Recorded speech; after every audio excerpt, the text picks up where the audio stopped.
Welcome everyone to This Month in Cyber for April. I've got a agenda for you. Hopefully you saw the email beforehand, but I don't know, we tried to put some tantalizing things in there with discussions about fish tanks and air fryers. We'll keep it brief, but there's some meaningful things I think that can be taken away from some events that occurred around those devices. We're also going to be talking about the FBI, and here's my animation for you. FBI is acting as superheroes and kind of what they did relative to the exchange Hafnium breaches of last month, if you will, and we'll kind of talk about their role. We're going to talk about a couple quotes that came out this past month from some pretty famous locations. One quote was, that 2020 was worse than the last 15 years combined.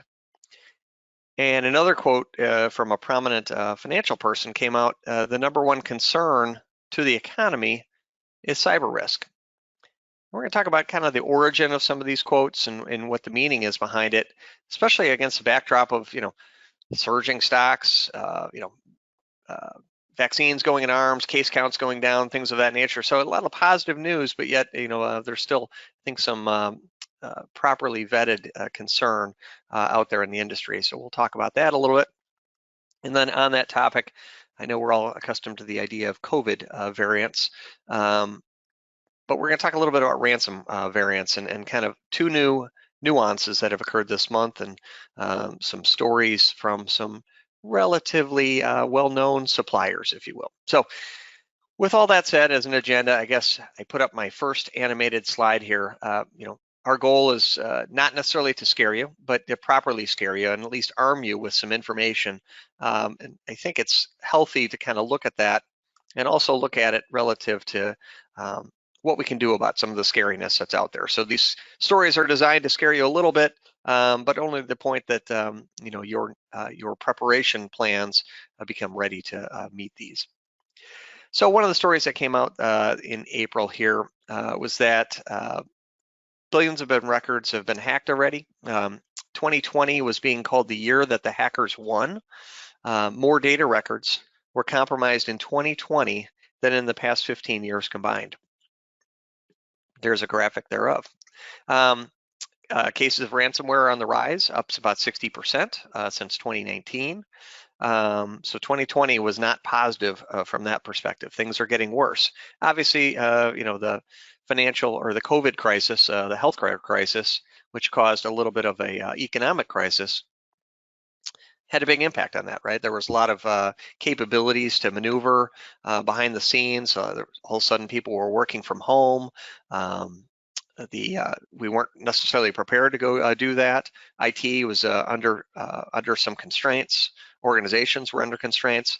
But cloud services grew 33% last year.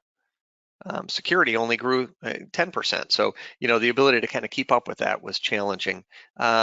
And work from home, we went from 31 million people working from home before the pandemic to 500 million people working from home during the pandemic. So a significant shift there, and it, really forced a lot of people to think through their security requirements and so forth. Trying to think. So I think the other thing that, if you'll read the article in some depth, one of the things that they're asking us to do is change the mindset from if a breach will occur to when. And I know we've kind of all heard that recently, but what does that mean, right? And I think it's really putting a larger emphasis on other areas we'll talk about, which is the responding and detecting, responding, and recovering, and maybe putting more emphasis on the recovery aspect of things. And obviously, they want to prioritize cybersecurity, invest in broadening protection, detection, and response measures. So that was kind of one interesting story, just kind of the records and knowing that a lot of data has been was navigated and discovered in 2020 and is out there. The other aspect of this is our Fed chair, Jerome Powell, who got in front of the committees, I think the Banking and Finance Committee, and was talking about the economy. And as an economy, here are the metrics on what's doing well and what's not doing well. And his concern is that many government agencies, including the Fed, and all private businesses and large financials monitor very carefully, but they have to continue to invest in security. The number one risk that we keep our eyes on right now is cyber risk. Okay, that's the Fed chair. Basically, what can cause this economy, which appears to be on some metrics recovering, what can knock it off its rails is the idea of cyberware. In fact, we've got some stories as to where that's going to blanket right in to some things, especially around Exchange as an example. So again, as a security blanket, if you will, I think it's easy to take ease and comfort in the fact that as long as you have a security plan in place, you can ask yourself 3 simple questions around this cybersecurity to kind of comfort you whenever you're hearing there's an issue undermined. Number 1 is protect. What process or technology or people are needed to protect you from whatever the situation might be. In the detect and respond area, what triggers are going to go off and how will I see them, and who on my team or as part of an extended team would respond. And then last, how do I recover? What happens if I have to recover and kind of start from scratch? And as long as you have plans in all 3 of those areas around a technology, around a system, you should be in good shape. And I think it's healthy to kind of just be able to think simply like that when you're going through any of these situations. So we'll bring that up again as we jump into our first story here about Exchange. Exchange is an unfolding story. As we know, in March, we talked about what was called the Hafnium breach. It has several other names also, but effectively it was some 0-day availability. Everyone was asked to patch on March 2nd, I believe, maybe it was March 4th. And effectively, I think I tried to provide you updates that, within the first week, let's say we got 40% of all servers in the US patched. In the second week, it took another 40. In the last 2 weeks of the month, we still had 20% unpatched. Unbeknownst to us, in addition to being unpatched, many organizations were asked to see if they had what's called web shells on their Exchange server, which was evidence of compromise. And so some people patched and didn't look for the evidence of compromise. Some people had evidence of compromise, didn't eradicate it, and they went on to further compromise that server. So even with a patched server, you're really still not protected. So long story short is at the end of the month, we still had about 10% of the servers unpatched, but worse yet is we had a number of web shells that were out there and they were actively talking to command and control servers out on the dark web. And the concern was, as I had mentioned in this month in cyber, was we were waiting for the next shoe to drop, right? There could be a mass ransomware event where suddenly, 30% of businesses across the US could have had some challenges, some ransomware, a bad ransomware day, all right, where the business, and this is the type of cyber risk I think that in general we were referring to. So in a proactive manner, and I guess that's part of the story this month, the FBI, in an unprecedented move, the FBI actually went on and destroyed all of those web shells on behalf of the organizations who had not. So I think at count, there were 22,000 Exchange servers that had web shells on them that were speaking out to a command and control servers, and the FBI went in and essentially destroyed the web shells. So that's kind of what happened with regards to Exchange. It obviously put us in a great much better posture, both as individual organizations as well as a collective whole of organizations relative to our economy. But it was an unprecedented move, but the FBI got a court order and went ahead and did that. So interesting reading nonetheless, kind of interesting to think about the FBI acting in that role. We continue to monitor for about 55 customers. We're evaluating and running the proactive steps that Microsoft has asked all of us to run a tool and they're supposed to run it on a weekly basis to continue to look for indicators of compromise on your servers. They're asking you to do this for 4 weeks. So we had stated that in some guidance in an email that went out to all customers. If you have any questions or need any assistance with that, but we're not past the March threat yet. The FBI is helping. Obviously, these tools are helping, but we're constantly on the lookout and staying vigilant on that event. All right, different event. And this one is kind of a nice little trifecta, I'll call it, of some issues that occurred. It really started with it starts with LinkedIn. So maybe on your even on your personal account or on your work account, effectively it's through social media that you're going to be targeted from a fake profile. Okay, someone that really doesn't exist, but the hope is that they can get connected to, with you. And furthermore, whether you connect or not is kind of irrelevant. That's just kind of setting up the social scene. Cleverly, they're also going to send you emails from a profile that has that name, and their hope is that you're clicking on those emails. And often the solicitations on social media are around job offers or profiles based on your interest area. So it's a highly customized campaign, but it's something that was done early in 2019, but is now being perfected. And really, as an end result, in addition to targeting through social media and email, the goal is effectively to click on a link, which ultimately all of them are, and no files need to be downloaded. This is actually using something called More Eggs, which is a fileless backdoor program. And More Eggs is pretty prolific in its usage. I say it only to kind of educate ourselves about the idea of fileless backdoors. It basically runs in memory, and fileless memory malware has gone up 8 times in the past year. So what this is going to mean is that your solutions for protecting need to have in-memory scanning. This is something where a modern antivirus program will certainly accommodate that, but older ones may not. So it's something to look into. This use of More Eggs, as a fit of irony, the group that's doing this attack is called Golden Chickens, right? As they lay more eggs, and they use more eggs to kind of sit there in memory, make some calls out to the web, download some software onto your drive or into memory to further compromise the machine. So the solutions for this, and let's just kind of look across them quickly. Security awareness, clearly, obviously making your users aware of this, doing some testing and education in that space can help. Social media and kind of detecting. The onus for doing that detection is oftentimes with the providers themselves, whether it be LinkedIn, Facebook, or others. They're often the ones looking for those compromised accounts. So there's very little on the user side to be able to do other than possibly just some awareness. But then a big part of this is the endpoint protection.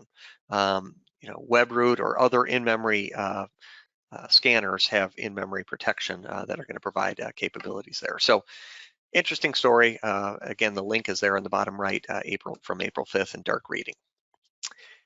All right, this is a very interesting story, still unfolding, although we have updates to it. Earlier in the month, and this coincided around Apple's event for their release of products. This is a ransomware gang that was trying to get Apple on their Spring Loaded event to pay them $50 million, okay? And the interesting parts here are, okay, so the gang that's trying to do this, a ransomware gang, and we've discussed how these come from families. This is called R-Evil, R and then Evil. They're Russian. Well, they're native Russian speakers, and they're likely located in a former Russian state. They're protected by Russian intelligence or the Russian government, and they're the most prolific and probably strongest ransomware gang that's out there today. We had an incident response firm that we work with that has dealt with them 32 times in 90 days. Okay, so that's how prolific we're seeing them at organizations. But in this particular incident, they attacked an organization called Quanta Computers. And Quanta, many of you might not know, but they're the largest manufacturer of computers. Okay, they make computers for Dell, HP, and oh yeah, Apple. So when ransomware occurred at their organization, Quanta would not pay the ransom. And so instead, they took some of the data, the ransomware gang, and they started posting it up on the web. And some of the data that they posted was schematics for Apple's new iMac. So this kind of unfolded more, and essentially what happened is, rather than asking Quanta for the money, they started asking Apple for the money.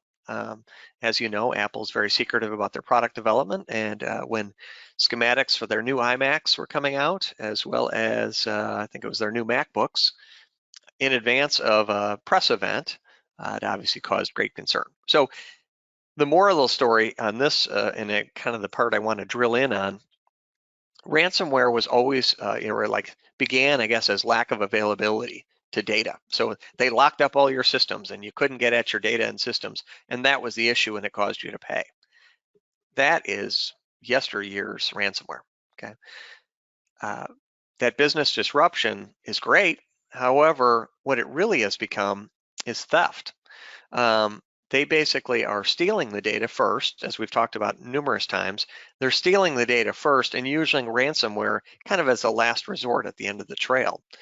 But in addition to that, so confidentiality of data, like what they're stealing, they're posting it out on websites. They're using pressure campaigns. They're using call centers. They're calling on your key customers. They're maybe releasing more data per date, which is exactly what they did with Apple. They basically were going to release additional data per day until they got paid, and we'll talk about kind of the update on that. They're using these web evidence sites, which are getting very popular for finding data that you might want to purchase. They're doxing employees, which we talked about last month. They're using what's called DDoS attacks, meaning further disrupting your business during this negotiation time. They're contacting journalists, making sure that the press is aware and heightening the pressure on your organization. They're also contacting industry watchdogs to make sure that you have to pay the fine, and the fine is being applied properly for you because you've had a breach and a notification that you may not have disclosed yet. So they're doing all these pressure techniques based on stolen data. And now this month they added 2 new techniques with this specific incident. They're looking at the confidentiality of data on others, okay? It's not about your data necessarily anymore. Now it's about whatever data can provide the most leverage for getting the most money, if you will, out of the situation. So in this case, Apple, they knew, had deep pockets and a high degree of sensitivity about their data, and they were certainly doing that. So look across your customers and suppliers and know that they're equally going to be part of your pressurized campaign. But the second thing that was kind of interesting is, so that was the supply chain. Second thing that's interesting is around, they want to make money however they can. So they have friends who can short sell your stock. So if you're a publicly traded firm and you're about to have an event, if you will, or a release of data and otherwise, they can influence your stock price. And by knowing that it's going to likely go down relative to a cyber event that may be costly or very detrimental loss of data, they'll short your stock also. So there are ways for them to make money, and they continue to expand those methods in order to make money. Brief update on this call. Again, the extortion was going to dump more data every day. REvil, the ransomware gang, tends to hold up their end of the bargain in most cases. If they say they have data, they have usually come through. They're, again, a pretty prolific. But after 2 days of postings of data, first was the iMacs and later on was the MacBooks. After 2 days, the postings stopped. There was deliberation as to whether the negotiations were ongoing. There was belief, hey, maybe REvil's out of data, but then everyone was like, nah, I doubt that they're out of data. But they literally seem to have stopped doing the posting after 2 days. And then yesterday at 5 a.m. in the morning, all the data that was out there, the schematics and the extortion threat was all removed suspiciously, if you will, from the dark web, and was no longer available. So was payment made? Don't know. I guess we may never know as an outcome of this, but essentially something happened where the data is no longer being released and or is available for purchase. All right, a couple little side stories, I'll call it. this was an interesting story. I'll certainly direct you to the link to read more about it. The highlights are such that this is an event from 2018 that kind of got retold, if you will, in this time frame because it really wasn't known well much back then. But there was a thermometer inside of a fish tank in a high roller casino out in Vegas. And that thermometer, as you can imagine, is connected to the internet. And it's through that thermometer that not only the initial breach occurred into the organization, but it's through that thermometer that all the data from one of their high roller databases leaked out. Okay, it was through that web connection. Now, thermometers and thermally connected or internet connected thermometers, there will be 31 billion devices. That way outstrips the number of PCs and typical devices, if you will, that we typically have on the internet in the next 3 years. So the security of these devices is obviously paramount. So what's important, I guess, or the lesson that we would take around, so I think for our own networks right now, if you don't have IoT, you might want to think about phones or IP cameras or your HVAC system, elevators. Certainly all of those are connected nowadays, and that's kind of wave one, if you will, for you. But wave two that might be coming very shortly for you is refrigerators, smart speakers, smoke detectors, alarm systems, overhead lighting, even coffee machines in the break room. All of these things are likely going to be connected, and determining whose level of responsibility that is likely is going to fall on IT's shoulders for protection thereof. And just because it's connected doesn't mean it's protected, right? So having an inventory of all assets is kind of one of the chief areas as in terms of planning. You have to know about it in order to be able to protect it. And one way to know about that is to do vulnerability scans and inventory scans and look at things on a periodic basis. So even if some people maybe outside of IT have introduced IP device into your world, you can still find out about it because you have a systematic process for evaluating assets in your inventory. Hey, I knew about these 380 devices and now I have 400. Let's go investigate these 20 items. So just that exercise of having a process which is something we do with our quarterly review of customers, that can be a helpful process for discovering these. And obviously patching plans. Your patching plans for servers and workstations need to get expanded, right? Phones and SANs and switches and all of those devices need to be included in your patching plans, and eventually will include firmware upgrades for all IoT devices that are on your network. All right, and so in similar fashion, and I guess we'll all rest comfort. This is the Cosori Smart Air Fryer, which presumably won't be on your work network, but I think provides a good example of another Wi-Fi connected device that, out of the box, within a month of being implemented in people's homes, had two vulnerabilities that provided remote control. They're called RCE, remote code execution vulnerabilities, and no patch was available for them. And who patches their air fryer, right? Just another device where people could get in and use that as a basis to land within a network and provide it. Furthermore, I thought was interesting in the article, they mentioned that the IP stack, the TCP/IP stack that's available, which is used by 100 million consumer devices, had 9 vulnerabilities that were posted last week. So those 100 million devices need their IP stacks updated. Is there a patching process for that? How will that occur? So more to think about, I guess, as we kind of introduce devices into our network. All right, another story here, and this is all about the remote desktop protocol. I think we've mentioned this in weeks and months past, but the remote desktop protocol from Microsoft is a remote access solution. Allows users to remotely access a Windows device, applications, and just like they're sitting there at the computer. And RDP is a great tool for IT admins, things of that nature, and for legitimate use. That said, we have stated for years that when you see RDP ports open to the outside world, I'll bet dollars to donuts that someone's going to be leveraging that RDP port to come in and take advantage and drop ransomware, or kind of do whatever they want. Look around your network and so forth. So you should be monitoring for RDP ports that are open to the outside, and you should be doing so every day. Are you?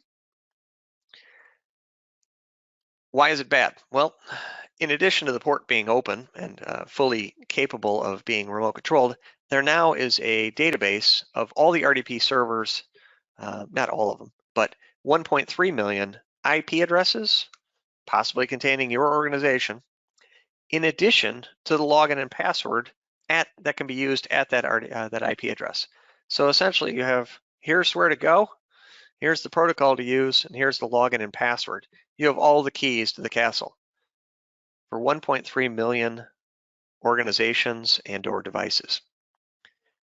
That database was leaked. Okay, it's now available. By the way, they were selling it for $3 to $70 per item. Okay, so if your organization shows up on there, it's $3 for me to get in. And I guess I'll just include, these were the logins.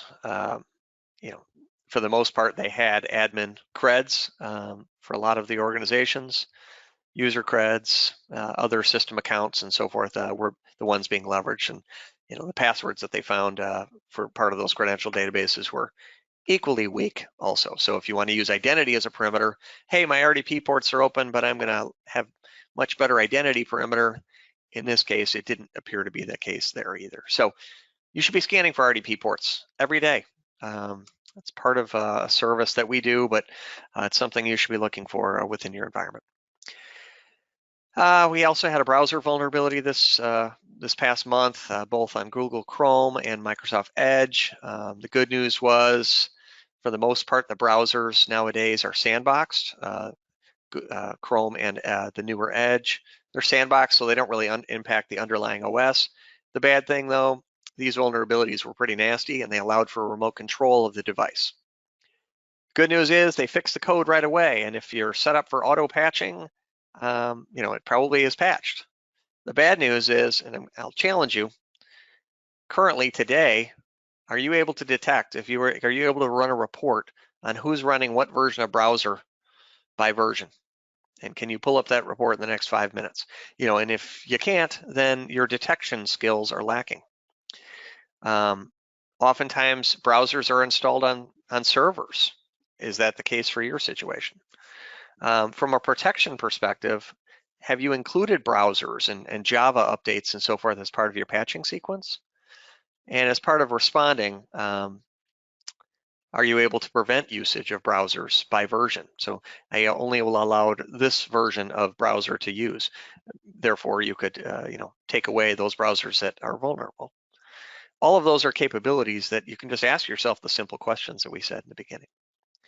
So last scary story, again, patching.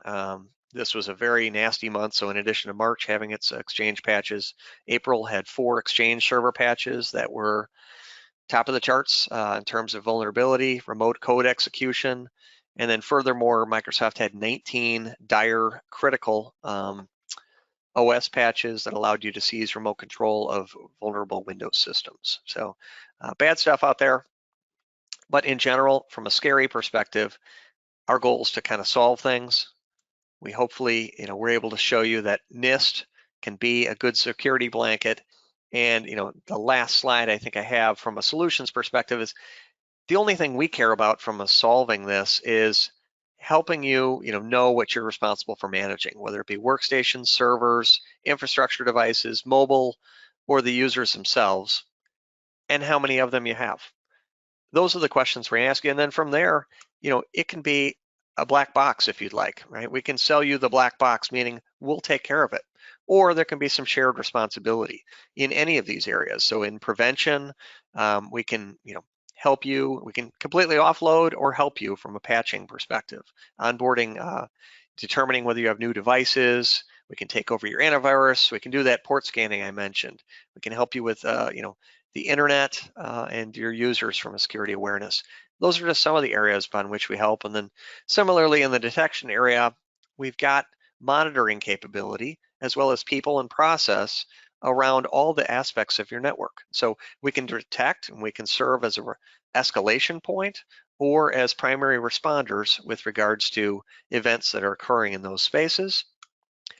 And then obviously we can help from a recovery perspective. Backup is something where we're responsible for many organizations and several thousand backup jobs per month, but also IR, DR, and tabletop testing of those plans. Written a number of blogs. Would be interested in having you participate and certainly look out as to what's available to kind of further educate yourself in some of these spaces. This webinar itself and the recording will be available as a blog here within 24 hours. And then we've got some events we're running. If you're a manufacturing firm or have want to gain some knowledge with regards to CMMC certification, I'd call that out. We've moved that to June 8th in order to give proper time for preparing for the CMMC webinar to discuss how that regulation is going to impact the manufacturing organizations and have you working as contractors with the Department of Defense. So with all of that said, appreciate your time and attention. And if there's time for questions, great. If not, feel free to drop off at this point.